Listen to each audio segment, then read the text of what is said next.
Hey, what's going on? Shaun OTD here.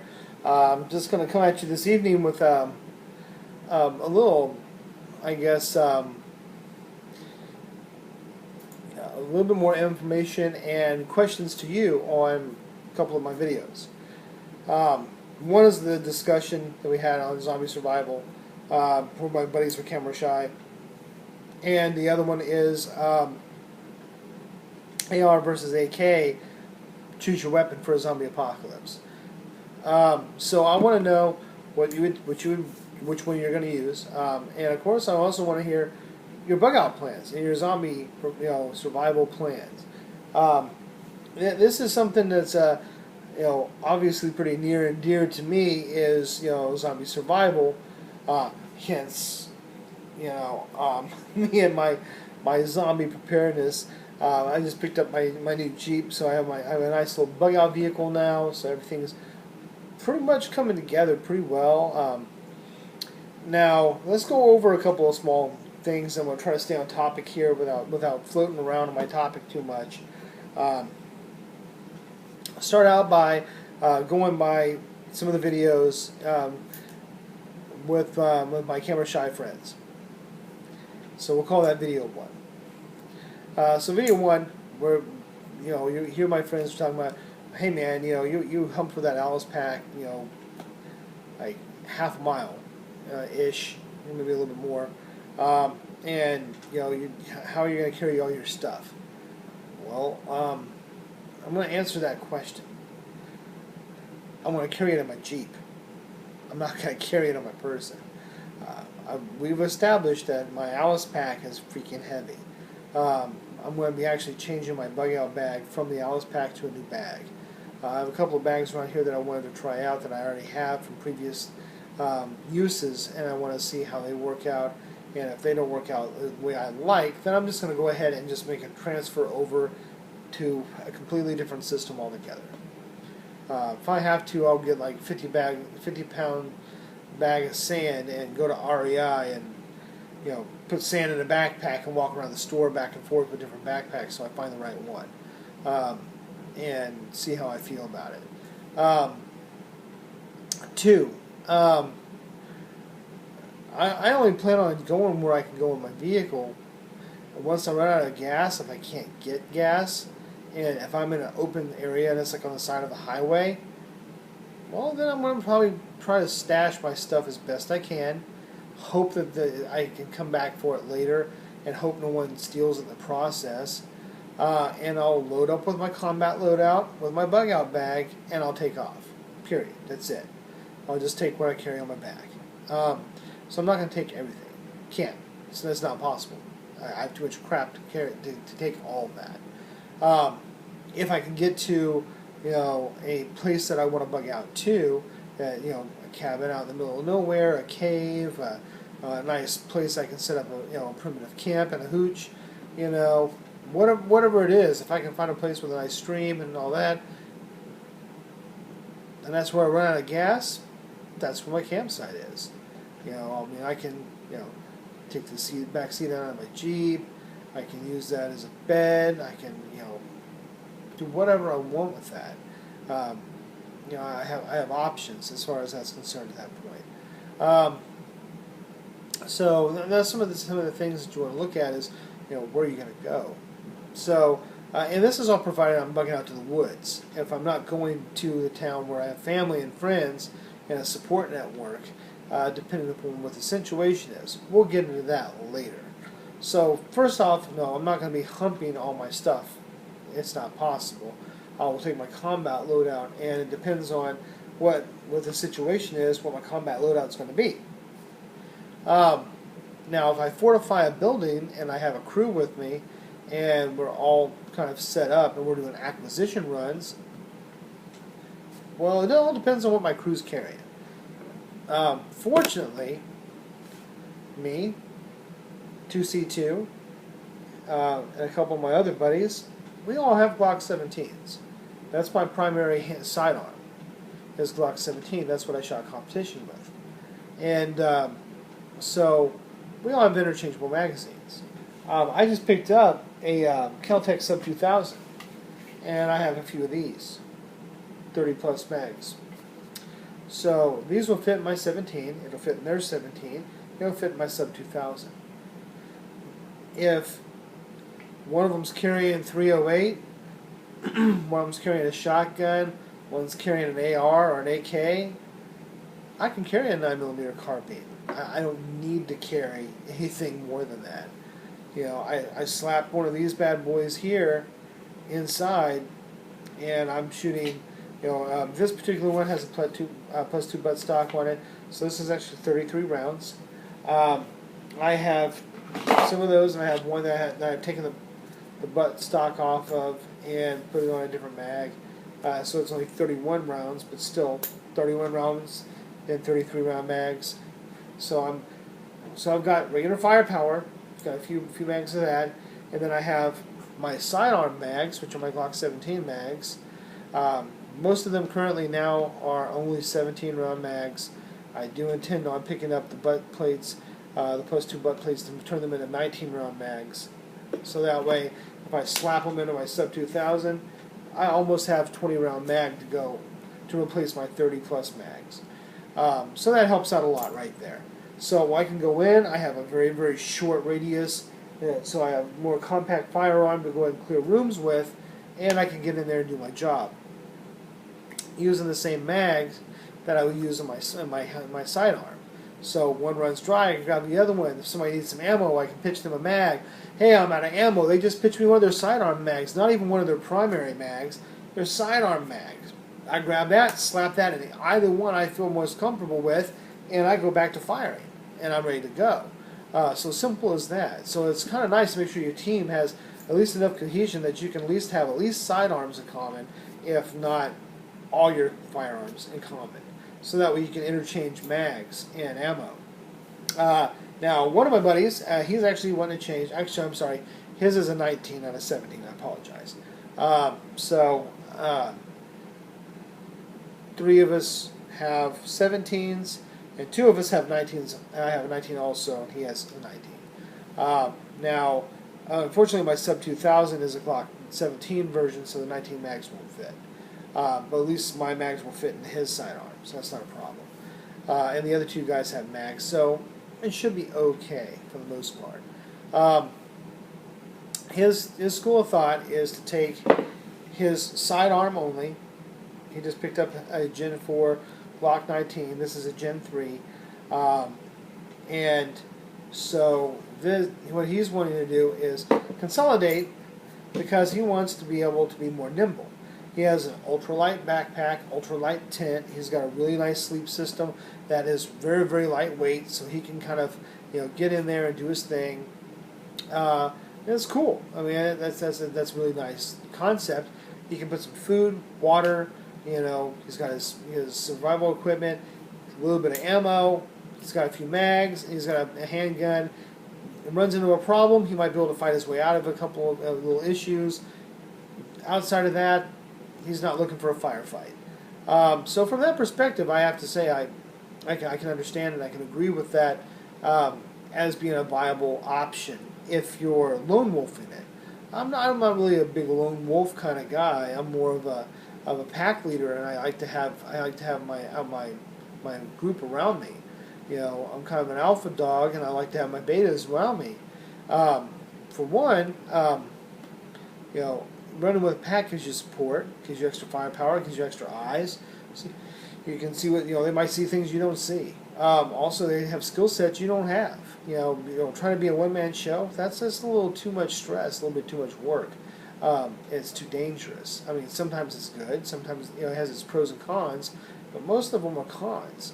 Now, even if it's just a small strike team with 3 or 4 people, that's better than going, all freaking, Rambo'd out by yourself. But he thinks, long arm is an irrelevant choice because, anything over 25 yards, he would be able to kill him without him seeing it anyway. And I tend to disagree to one specific point. If it's an urban situation, I don't agree with that. If it's woods, I do agree with that. You can be shot in the woods at 25 yards, or even much, much less. I mean, I've almost been stepped on playing paintball, because you can hide well in the woods with ghillie suits and so on. Not a problem. So in the woods, yes, very much so. 25 yards, you might not even know that it's coming and you're dead. In the urban environment, probably not so much. If they're 25 yards from you, you probably know they're there unless they're inside of a building that you happen to pass. Which, that's kind of a 50-50 deal. If you're walking down the street, they got to shoot from a fixed location, a building, a car, behind a fence, something. They're going to be from cover firing at you. And if they have a long arm, they have a good chance of hitting you, especially if they have an optic. And if you're returning fire with a sidearm, then your chances is much lower hitting them than theirs are hitting you. Yeah, I don't want those kind of odds. I would like better odds than that personally, but I do understand the idea of, keeping it light, keeping it nimble, and getting in and out of places safely.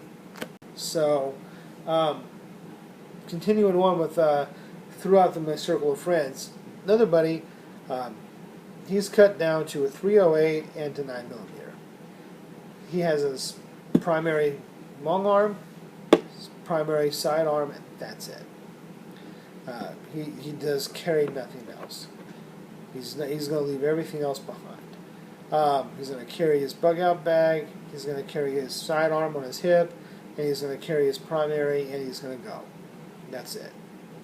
I can respect that. 2 calibers, carry what you need and go.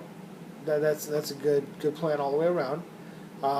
It's a decent caliber, a relatively well-known caliber, so you should be able to scavenge some of it as you go.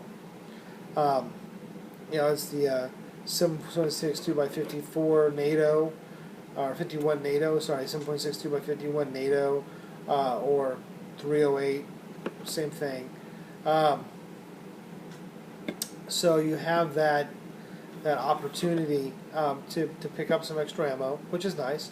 Anyone that has an AR-10 or the other variant thereof, they'll be using the same kind of ammo. Some hunting rifles are 308, so you have an option for more ammo as you go. It's not as plentiful as 223.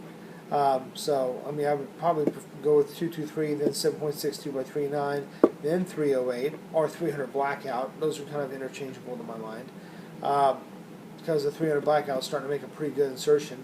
But 223/5.56 NATO, that's the round to have for plenty, just like 9mm versus any of the other handgun rounds. So that's the point.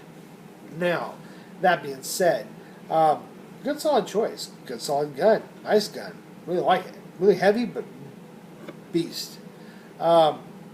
So, other buddy, you know him, you love him, you watch his videos, 2C2. If you haven't seen his stuff, go Eustace 2C2, check him out.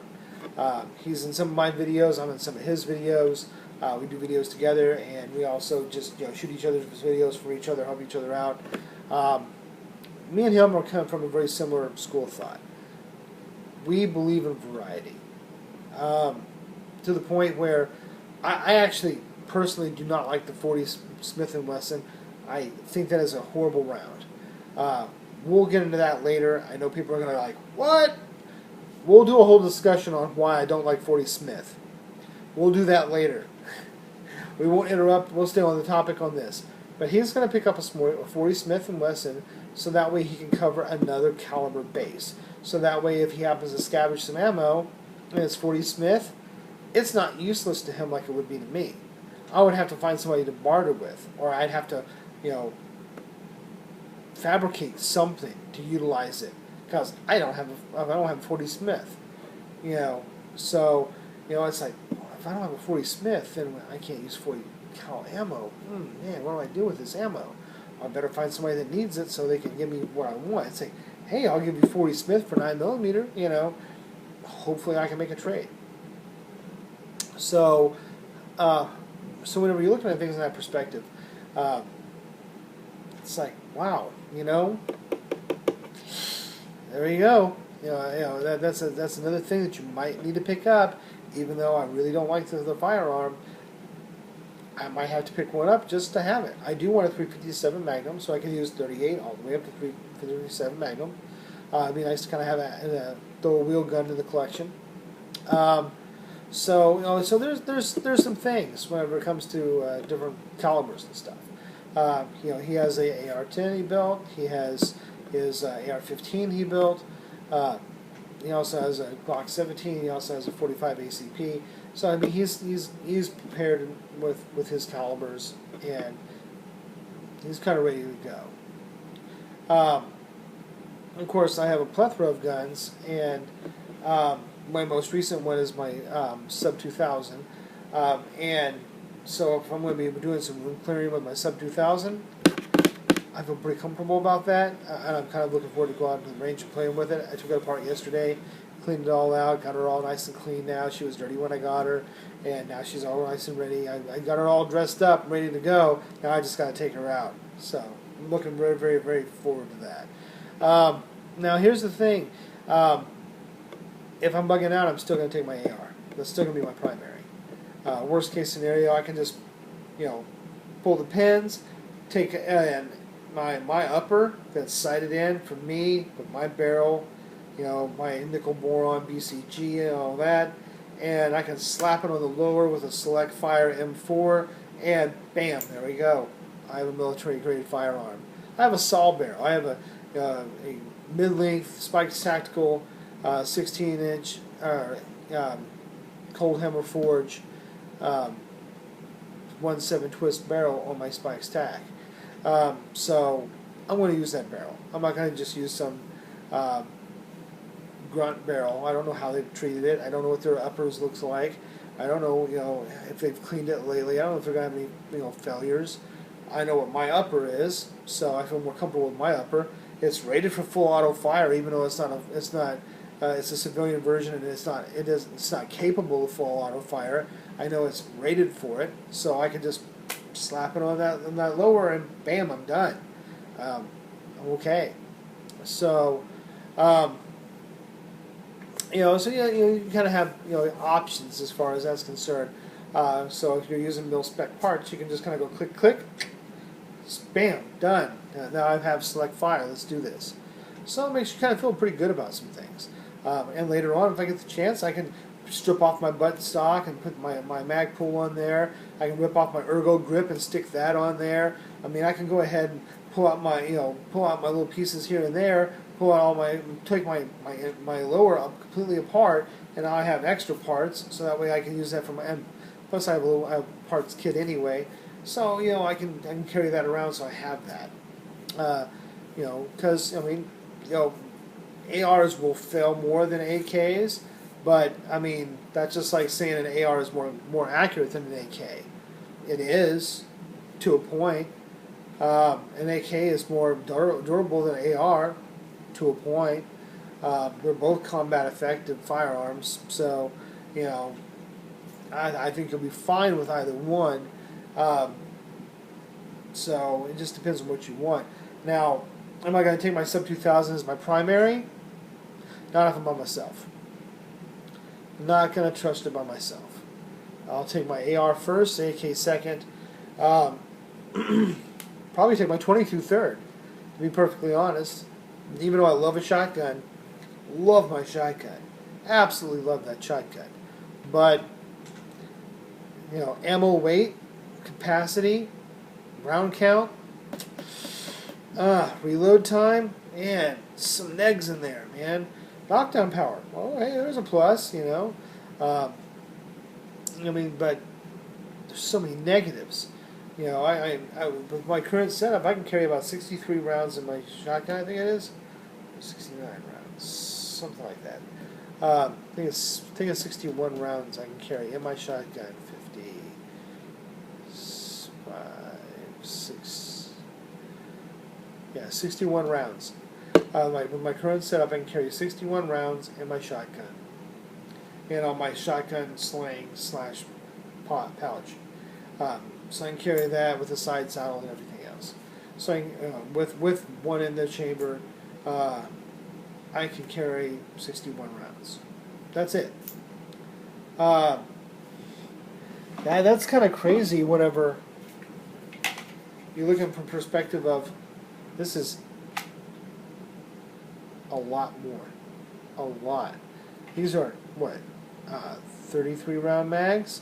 That's 66 rounds right here. 66 rounds and 2 mags. AR mags, 30 rounds. 2 of those mags, 60 rounds. You have one in the chamber, you have an AR with 1 extra mag, and you have one in the chamber just to top it off. Now you're already carrying exactly what I'm carrying my shotgun, and you can carry more mags. So it's like, man, you just can't do that. And you're carrying a whole hell of a lot less weight.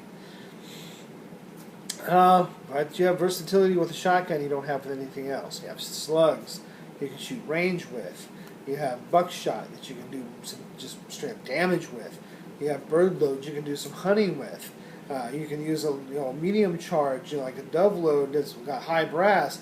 Reach yourself a door, get inside someplace. So you have a key. I mean, you have so much versatility with a shotgun, but with all the specialty rounds and all the weight and the size of the round and the capacity of the firearm and the reload time, you're looking at all these different things, and it makes you go, oh, I want the gun, but I just can't. I just feasibly can't do it. So I'm not going to take my sub 2000.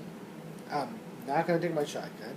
If it's one primary, one sidearm, and that's it, I'm going to take the AR still, because I'm on American soil. If I was Russia or Africa or some other foreign country that uses an AK-47 primarily, I'm going to take an AK-47 and my sidearm. I'm going to go with what is the most prevalent. Because to me, I like both platforms. I don't have a problem with either one. I'm just going to go with what's going to suit me, my personal preference and purposes the best. So, that being said, I want to know what you think. Tell me what your preferences are, and I want to hear a little bit about your bug out plan and why you chose what you chose, what you have, what you've tried out, and what your experience is on those things, and things that I might want to go ahead and pick up. It's like, if you have something that I don't have, I'd love to know if it does you well. I wouldn't mind going maybe potentially picking up something else, picking up a new toy and taking it out and putting it through some paces and doing a review on it and whatnot.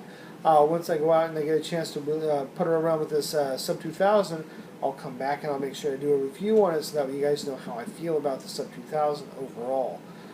See if it, if what I hear is true with the Sub 2000.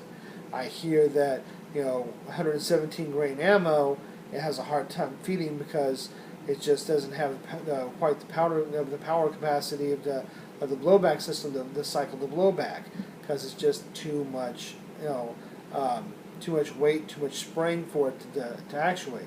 So it's like, is that true?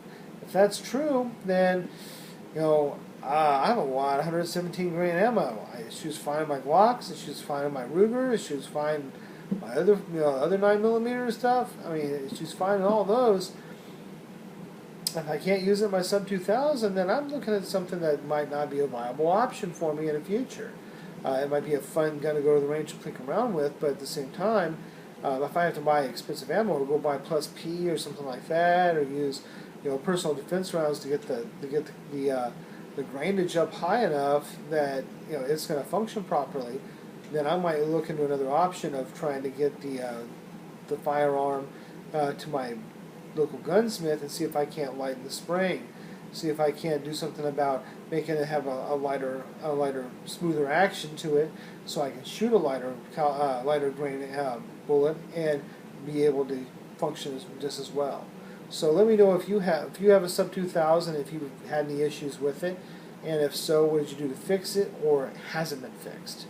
Again, this is Shaun of the Dead. I appreciate your time. Thank you for watching, and as always, don't forget, subscribe.